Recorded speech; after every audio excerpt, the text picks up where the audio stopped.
Audiolivro A Cura de Cristo, Como Recebê-la. Autor T.L. Osborne. Locução Adailton de Jesus. A Cura de Cristo, Como Recebê-la.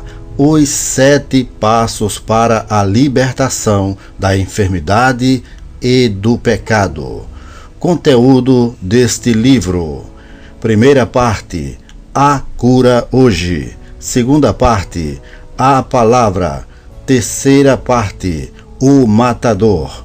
Quarta parte: a condição. Quinta parte: a oração. Sexta parte: a fé. Sétima parte: a ação. Prefácio do autor. Ao longo de anos no Ministério de Cura, temos orado por centenas de milhares de pessoas doentes no mundo todo e visto toda espécie imaginável de cura milagrosa, inclusive a cura de leprosos e a ressurreição de mortos. Há anos que sinto a necessidade de um livro que contenha a essência do ensino da cura divina na Bíblia, de maneira que os doentes possam conseguir compreensão rápida e domínio seguro dos fatos escriturísticos sobre os quais a fé, para receber a cura, precisa basear-se. Para fazer face a essa necessidade, esboçamos cuidadosamente os 7 passos seguintes para se receber a cura de Cristo. Estes 7 passos cobrem a maioria das verdades vitais necessárias a uma fé firme a respeito da cura. Foram organizados cuidadosamente, a fim de que cada um deles possa ser tomado com confiança. São os passos que têm trazido fé e libertação a centenas de milhares de sofredores ao redor do mundo. Dentre os que procuram a cura de Cristo e fracassam, creio que 95% dos casos se devem à falta de conhecimento das verdades sobre cura divina, tão claramente ensinadas nas Escrituras, sem as quais não há base onde o doente possa colocar sua fé para curar-se. Temos verificado centenas de vezes que, mesmo aqueles que não conseguem a cura, quando outros oram por eles, são, muitas vezes, milagrosamente curados por intermédio de sua própria fé, quando procuram se familiarizarem com aquilo que a Bíblia ensina claramente. Um senhor totalmente surdo veio para receber oração. Ele chorava e gritava enquanto eu orava pela sua cura. Não houve evidência de nenhuma resposta imediata. O homem deixou a plataforma em profundo desapontamento. Dei-lhe um exemplar do nosso livro sobre cura e consegui a sua promessa de que o leria cuidadosamente. Ele voltou depois de 2 dias, regozijando-se e ouvindo perfeitamente. Disse que à medida que foi lendo o livro e familiarizando-se com as verdades bíblicas a respeito da cura, recebeu a fé e foi instantaneamente curado.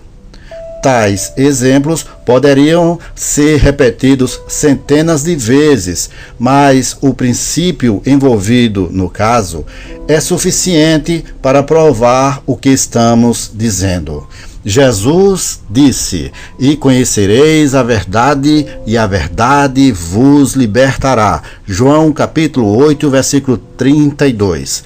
Paulo ensina: "A fé vem pelo ouvir, e ouvir a palavra de Deus." Romanos capítulo 10, versículo 17. Oséias registra: "O meu povo está sendo destruído porque lhe falta o conhecimento." Oséias capítulo 4, versículo 6. Preparamos este livro resumido, condensado, somente para o benefício dos que sofrem, aqueles que desejam ser curados pelo poder de Deus e para glorificá-lo em suas vidas. Se cada pessoa doente familiarizar-se com estes 7 passos antes de alguém orar por ela ou antes de ela pedir a Deus a sua cura, estou certo de que receberá a resposta da sua oração. O autor T.L. Osborne. Primeira parte. A cura hoje. O primeiro passo para receber de Cristo a cura é saber que a idade dos milagres ainda não passou e que a cura do corpo faz parte do ministério de Cristo em nossos dias. Nos dias da Bíblia, os doentes eram curados, os cegos recebiam vista, os surdos passavam a ouvir, os aleijados andavam, os leprosos eram limpos, e pessoas doentes e sofredoras de toda sorte tornavam-se sãs pelo poder de Deus. Estes milagres são para os dias de hoje, tanto quanto foram para aquele tempo. Há 5 razões básicas para crermos nisso. Primeiro, Deus é um Deus que cura. Êxodo capítulo 15, versículo 26. E ele nunca mudou. Está escrito em Malaquias capítulo 3, versículo 6. Eu, o Senhor, não mudo. Segunda razão para crermos que a cura permanece para os dias de hoje. Segunda razão é que Jesus Cristo curou os enfermos. Os enfermos, em geral, que recorriam a Cristo eram curados, conforme está em Mateus capítulo 9, versículo 35, Marcos capítulo 6, versículos 55 e 56 e Atos capítulo 10, versículo 38. E ele nunca mudou. Hebreus capítulo 13, versículo 8 diz: Jesus Cristo ontem e hoje é o mesmo e o será para sempre. Terceiro, Jesus ordenou aos seus discípulos que curassem os enfermos. Mateus capítulo 10, versículo 1 ao 7 e Lucas capítulo 10, versículo 1, 8 e 9. E um verdadeiro discípulo de Cristo é o mesmo hoje que era naquele tempo. Em João capítulo 8, versículo 31, nos diz a santa, pura e maravilhosa palavra de Deus: se vós permanecerdes na minha palavra, sois verdadeiramente meus discípulos. Quarto motivo para crermos que a cura permanece para o dia de hoje. Os milagres de cura eram por toda parte manifestos no ministério da igreja primitiva. Atos capítulo 3, versículo 6, Atos capítulo 4, versículo 29, também no capítulo 5, versículo 12, no capítulo 6, versículo 8, capítulo 8, versículo 5 e diversas outras passagens. E a verdadeira igreja nunca mudou.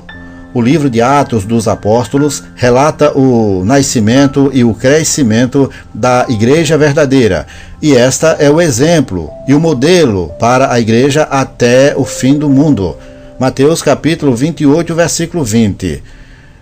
Quinto, Jesus mandou que todos os crentes em todas as nações até o fim do mundo imponham as mãos sobre os doentes, prometendo que eles serão curados. Marcos capítulo 16, versículo 15 ao 18. E os verdadeiros crentes certamente nunca mudaram. Jesus disse: aquele que crê em mim fará as obras que eu faço. João capítulo 14, versículo 12. 6. Vemos assim que a cura divina foi ministrada no ministério de Jesus, Filho de Deus. Jesus Cristo, depois pelos seus discípulos, mais tarde e também pela igreja, e por último por todos os crentes em todo o mundo. Por isso, a idade dos milagres não passou. Não passou, e a cura do corpo permanece para o dia de hoje e é parte do ministério de Cristo, tanto hoje como sempre foi. Segunda parte, a palavra. O segundo passo para receber a cura de Cristo é conhecer a promessa de Deus de curar, feita nas Escrituras, e estar firmemente convencido de que Cristo quer curar. Essa promessa foi feita para você pessoalmente.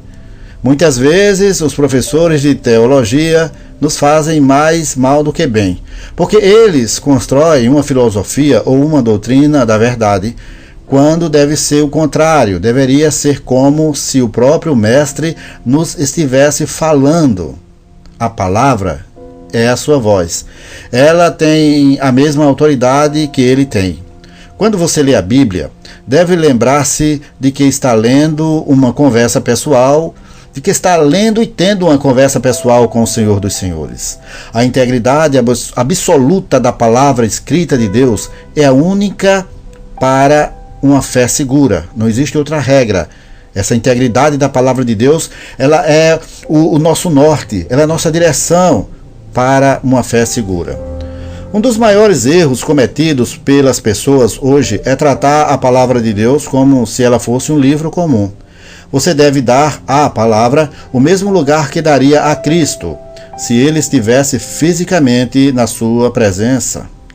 A sua palavra conserva em você as verdades de Cristo e conserva a presença de Cristo quando você a lê. A sua palavra conversa com você e lhe diz as mesmas coisas que ele lhe diria se falasse com você de maneira audível. Não se pode separar Deus da sua palavra. Ele não somente está nela, como parte dela, mas é a sua espinha dorsal e vigia continuamente sobre ela para confirmá-la, para fazer com que nenhuma palavra volte vazia. O anjo disse, porque para Deus nada é impossível. Lucas capítulo 1, versículo 37. Ou, como a edição revista e atualizada diz, porque para Deus não haverá impossíveis em todas as suas promessas. Um mineiro estava moribundo no seu rancho na serra. Uma senhora cristã leu para ele João 3,16, que diz, porque Deus amou o mundo de tal maneira que deu o seu Filho unigênito, para que todo aquele que nele crê não pereça, mas tenha a vida eterna. O mineiro abriu os olhos e, olhando para a senhora, sim, ela respondeu. E se refere a mim? Certamente, ela assegurou-lhe. Isso se refere ao Senhor. Ele pensou por um pouco e então perguntou-lhe, Deus disse qualquer coisa mais a meu respeito neste livro? Então a senhora leu João capítulo 1, versículo 12, que diz, mas a todos quantos o receberam, deu-lhes o poder de serem feitos filhos de Deus. Então ela acrescentou suavemente, ele está falando com o Senhor neste momento. O ancião abriu os olhos e sussurrou novamente, eu o aceito, estou satisfeito. Então morreu. Ele tratou a palavra de Deus como se Jesus Cristo tivesse visitado o seu ranchinho pessoalmente e lhe tivesse trazido a mensagem de vida eterna. Foi maravilhosamente salvo e passou desta vida em perfeita paz. As promessas que você lê na Bíblia são Deus falando pessoalmente com você. Elas são tão suas quanto um cheque preenchido em seu nome. Você pode descontar esse cheque no banco porque é seu, e você pode exigir na oração o cumprimento daquelas promessas porque são igualmente suas. Depois de saber que a cura é parte do ministério atual de Cristo, você precisa saber que as suas promessas de curar nas Escrituras são feitas para você pessoalmente. Um homem que havia sido surdo de um ouvido durante 20 anos veio para eu orar por ele. Perguntei-lhe se cria que Deus curaria o seu ouvido. Ele respondeu que não sabia.